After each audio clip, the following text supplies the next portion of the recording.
تیرے لال پر بھی سلام ہو، تیری گود کتنی عظیم ہے، تیری گود کتنی یار آپ مجھے دلیل دینا، میں آپ ہماری ساڑی تے واٹی کونی تے سانجی کے جنال ہونی ہے، ہمارا کسی سے ذاتی رٹا ہی کوئی نہیں، آپ بات کو سمجھیں،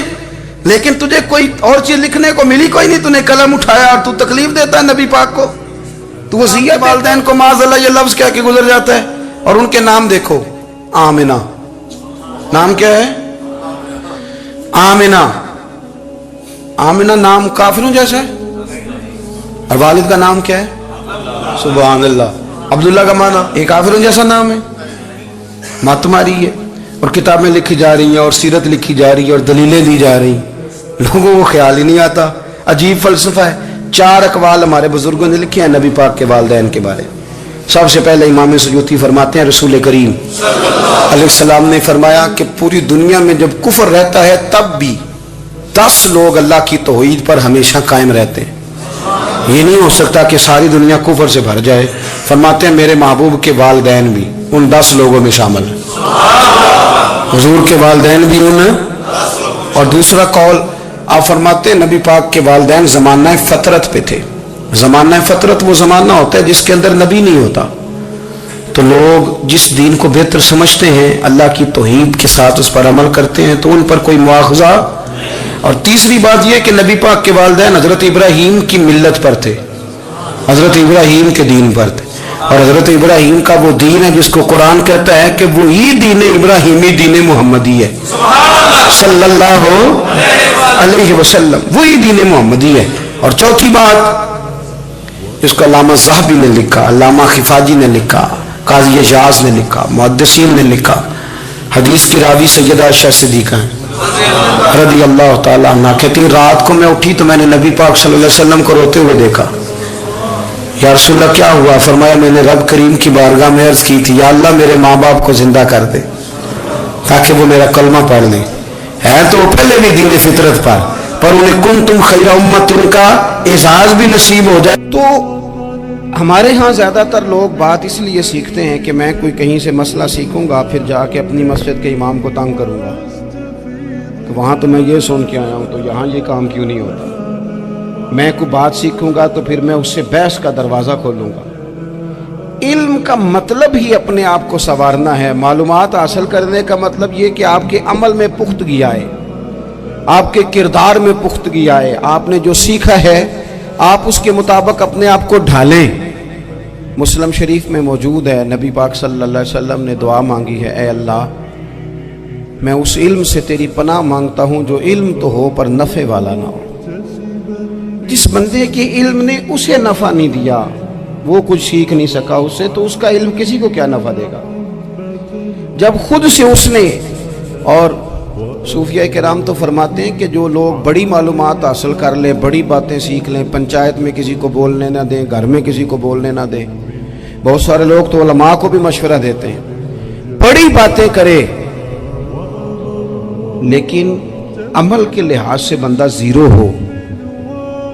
تو اہل دل فرماتے ہیں اس کی صحبت سے بچو۔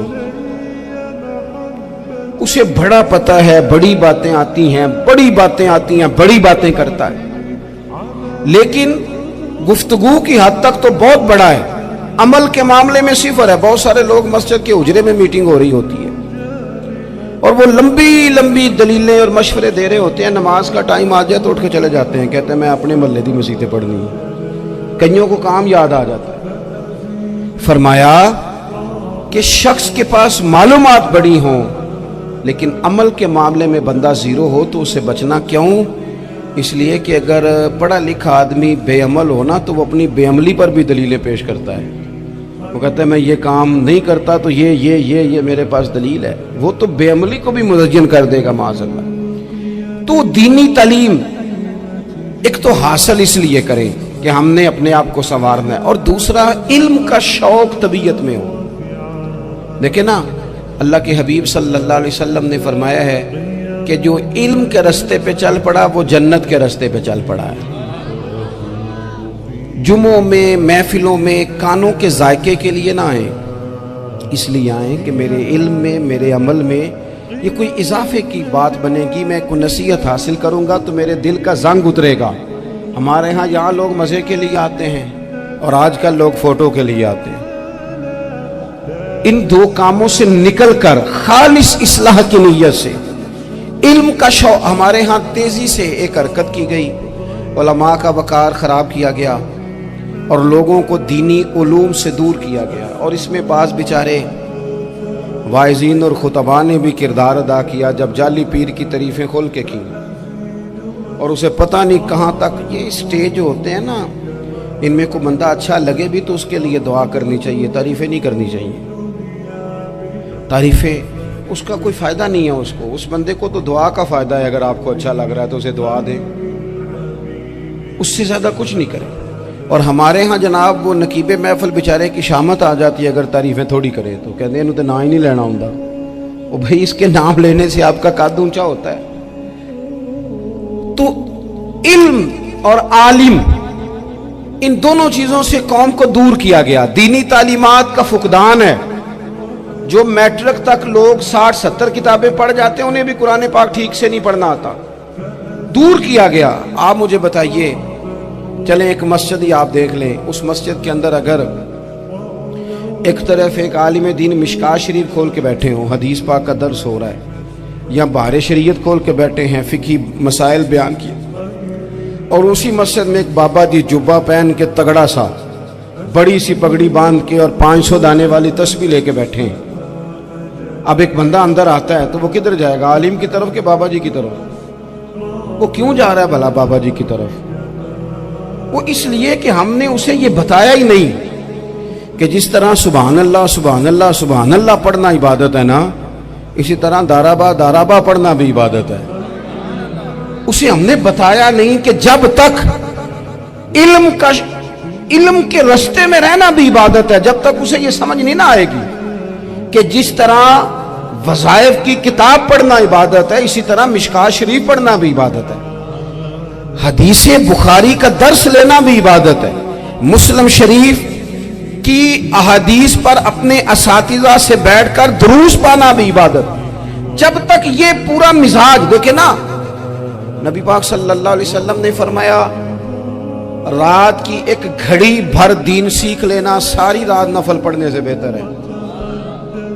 اب ہمیں سمجھنا چاہیے کہ کتاب پڑھ کے بھی بندہ رب رسول تک پہنچ سکتا ہے. کتاب و سنت رستہ آسان کرتے ہیں, لیکن ہمارے ہاں کیا مزاج دیا گیا ہے, بابا جی کے پاس چلو, ضرور جائیں بابا جی اگر دیکھ ہیں تو منع کوئی نہیں کر رہا, لیکن جو سوچ ہمیں حضور نے دی ہے ہم نے اسی سوچ کے مطابق اپنے معاملات کو ترتیب دینا ہے نا. اب ایک بات میں نے آپ سے پوچھی اور آپ نے کہا قوم ساری بابا جی کی طرف جائے گی. حدیث پاک کس طرح ہے, اللہ کے محبوب مسجد شریف میں تشریف لائے, دونوں جانب لوگوں کے حلقے بنے ہوئے ہیں, لوگ بیٹھے ہوئے ہیں, ایک حلقے میں لوگ اللہ کی یاد کر رہے ہیں, ذکر ہو رہا ہے, ایک حلقے میں بیٹھ کے ایک عالم کتاب و سنت کا درس دے رہے ہیں, ایک صحابی اور باقی سن رہے ہیں. خاص توجہ کریں نوجوان میری بات پر, رسول کریم صلی اللہ علیہ وسلم دونوں کے بیچ کھڑے ہو گئے اور کریم نے فرمایا دونوں محفلیں خیر کی ہیں, دونوں ہی حلقے خیر کے ہیں. اور پھر حضور فرمانے لگے مجھے چونکہ رب نے استاد بنا کے بھیجا ہے, میں چونکہ معلم بن کے آیا ہوں, یتلو علیکم آیاتنا ویزکیکم, میں چونکہ کتاب و سنت کی تعلیم کے لیے آیا ہوں. یہ لفظ کہتے کہتے حضور اس جماعت میں بیٹھ گئے جو دین پڑھ اور پڑھا رہی تھی. حضور وہاں بیٹھے جہاں بات دین کی ہو رہی, جہاں لوگوں کو اللہ رسول کی بات بتائی جا رہی. تو جمعے میں وقت پہ آئیں, اپنی دینی معلومات مضبوط کریں اور اپنے لیے مضبوط کریں. میں آپ کو بڑے درد سے یہ بات عرض کرتا ہوں, اگر دن میں 100 لوگ مسئلہ پوچھتے ہیں نا شریعت کا, تو ان میں 95 لوگ وہ ہوتے ہیں جو طلاق کا مسئلہ پوچھتے ہیں. والد صاحب نے, بیٹی کے والد صاحب نے 2 مہینے پہلے آرڈر دیا ہوتا ہے فرنیچر کا. بیٹے کی شادی ہو تو مہینہ پہلے شیروانی والے کو بھی کہنا پڑتا ہے, گاڑیاں بک کرانی پڑتی ہیں, میرج ہال بک, یہ سارے لوازمات ہم کرتے ہیں. سارا کچھ کیا, گاڑی سے گھر بسنا ہے, میرج ہال سے بسنا ہے, فرنیچر سے بسنا ہے, ہم نے سارا کچھ ان کو بتایا. لیکن کاش 2 گھنٹے بچی کسی معلمہ کے پاس جاتی, بچہ کسی استاد کے پاس جاتا, نکاح طلاق کے مسئلے بھی سیکھتے. میں دعوے سے کہتا ہوں اگر ہمیں پتہ چل جائے کہ 3 طلاقیں اکٹھی نہیں دینی چاہیے، کیونکہ دے دیں تو ہو جاتی ہیں، اگر ہمیں سمجھ آ جائے کہ نہیں دینی چاہیے، یہ مسئلہ بیان ہو، اور یہ والے مسئلے ہم محفلوں میں بھی نہیں بیان کر سکتے، اس لیے کہ لوگ کہیں گے مسئلہ تو وہ بیان کریں گے اس پہ نعرے لگیں گے، آپ قوم کو یہ کیا بتا رہے ہیں، یہ تو چھوٹا عالم بتاتا ہے معاذ اللہ اس طرح کی باتیں، تو بڑی بڑی کوئی نقطے کی بات بتائیں۔ خود اس طرح ہمارے ہاں وہ 1 گھنٹہ پہلے نہیں کہتے تگڑے ہو جو میں جملہ دینے لگا، پتہ نہیں جملہ آ رہا ہے کہ ایٹم بم آ رہا ہے، تیار ہو جاؤ، جو میرا جملہ ضائع نہ کرنا، ادھر بھاگ کے چلا گیا ادھر بھاگ کے آ جاؤ، اللہ جانے وہ جس طرح کبھی لگتا ہے نا پٹاری سے، اللہ جانے کیا نکلے گا، میں جملہ دینے لگا ہوں۔ تو میں کہتا ہوں تو آرام سے بیٹھ کے بھی جملہ دے دے، تیرے جملے سے کیا نکلے گا، اور تو جملہ نہ دے ہمیں کوئی آیت دے، تو جملہ چھوڑ ہمیں کوئی حدیث پاک سنا، یعنی ہر نقیب، ہر خطیب، ہر نعت خواہ اٹھ کے کہتا ہے سارا قرآن ہی حضور کی تعریف ہے، اور بھئی اگر سارا قرآن حضور کی تعریف ہے تو چند آیتیں پڑھ دے پھر تو بھی، تو نے پڑھی تو ایک بھی نہیں اور تو کہتا جا رہا ہے سارا قرآن ہی حضور کی تعریف ہے، یہ والی تعریف بھی تو سنانا قوم کو، جو یہ بچے ان کے استاد انہیں سکھا رہے ہیں اور یہ سیکھ رہے ہیں، اس طرف بھی تو سفر کریں۔ تو میرے عزیز اگر لوگوں کو مسائل کا پتہ چلے تو سینکڑوں گھر بچ جائیں تباہ ہونے سے، بڑے بڑے گھر بچ جائیں، لیکن مسائل نہیں آتے۔ میرے پاس مسئلہ پوچھنے کے لیے کچھ لوگ آ گئے تو 4-5 سال کا بچہ بھی تھا جس کے والد نے غصے میں اپنی بیوی کو 3 طلاقیں دی تھی، چھوٹا سا بچہ، کپڑے بھی پٹے پرانے، اور حالت بتا رہی تھی کہ غریبی ہے۔ تو جب میں نے مسئلہ بتایا کہ 3 طلاقیں ہو گئی ہیں تو واپس جانے لگے، تو بچہ مجھ سے کہتا ہے دیہاتی آدمی، تو کہنے لگا مولوی صاحب میری اماں تے نانی کہنی اسن پوچھ کے آئی آپ کہ ہن اسی علیحدہ علیحدہ ہی رہنا ہے۔ تو اس بچے کی نونہال کی وہ کیفیت دیکھی تو میں رو پڑا، میں نے کہا یار یہ بچہ بیچارہ ماں باپ کے ہوتے ہوئے یہ یتیموں جیسی زندگی گزارے گا کیونکہ باپ نے طلاق دے دی، کس طرح؟ مسائل نہیں بتائے لوگوں کو، تعلیم سے آگاہی نہیں کیا، اور اس میں بہت بڑا ظلم ہے ان لوگوں کا بھی جو جنازے پہ کھڑے ہو کے تو کہہ دیتے ہیں میری طرح کے لوگ، اچھے علماء کی بات نہیں کرتا، وہ کہہ دیتے ہیں دیکھو جن لوگوں کو جنازہ نہیں آتا، بھئی آپ نے کس دن عشاء کے بعد کلاس لگائی تھی جنازہ سکھانے کی؟ یہ تو آپ نے کہہ دیا لوگوں کو قرآن جی ٹھیک نہیں آتا، تو یہاں تو بیچاری بیویاں جن کو صحیح پڑھنا نہیں آتا وہ مشن بنا لیتی ہیں کہ میں نے اتنے 100 کو قرآن پاک پڑھانا ہے، بیوہ ہو گئی ہوں، طلاق یافتہ ہو گئی ہوں، ساری زندگی قرآن پڑھاؤں گی۔ ہم کیوں یہ مشن نہیں بناتے، کیوں اس طرف سفر نہیں کرتے؟ ایک تو دینی معلومات میں، دینی علوم میں اپنے آپ کو لگائیں اور ذوق پیدا کریں کہ جو چیزیں مجھے نہیں آتی میں نے وہ سیکھنی ہے، جو معاملات مجھے نہیں آتے میں نے ان کی طرف سفر کرنا ہے۔ ایک تو اپنا یہ مزاج بنائیں، اور جب آپ دینی علوم سیکھتے ہیں تو پتہ ہے کون سا منظر قائم ہوتا ہے؟ منظر وہ بنتا ہے کہ حضرت ابو ہریرہ بھی دین سیکھا کرتے تھے، حضرت عبداللہ ابن عمر بھی اصحاب صفہ میں رہا کرتے تھے، حضرت انس بن مالک بھی رہا کرتے تھے، اور ایسا منظر بنتا ہے کہ حضرت سیدہ خدیجہ الکبریٰ رضی اللہ تعالیٰ عنہ فرماتی ہیں سیدہ فاطمہ حضور کی گود میں بیٹھی ہوتی تھی اور نبی پاک سے باتیں پوچھتی تھی اور حضور انہیں بتا رہے ہوتے تھے، سیدہ عائشہ حضور سے دین کی باتیں پوچھتی۔ چوتھا حصہ ہماری فقہ کے اصول حضرت فاطمہ کی، حضرت عائشہ صدیقہ کی مرویات پر مبنی ہے۔ اگر ہماری بچیاں چھوڑ دیں ڈائجسٹ پڑھنا، چھوڑ دیں ادھر ادھر کی مووی دیکھنا، اور وہ کتاب و سنت پر آ جائیں تو بہت سارے مسائل ایسے ہیں جو الجھنے سے پہلے ہی سلجھے ہوئے ہوں۔ دینی تعلیم کا مزاج اور ذوق۔ اور دوسری آیت کریمہ میں نے تلاوت کی، اللہ کریم نے قرآن مجید میں فرمایا یا ایھا الذین آمنوا قوا انفسکم واہلیکم نارا، اے ایمان والو خود بھی دوزخ کی آگ سے بچو اور اپنے گھر والوں کو بھی بچاؤ۔ او والد، وہ ماں جو بچوں کو بھوک سے بچانے کے لیے محنت کرتی ہے، ان کو مایوسی سے بہت سارے ماں باپ ایسے ہوتے ہیں جن کے پاس کپڑے لینے کے پیسے نہیں ہوتے عید پہ، کیوں؟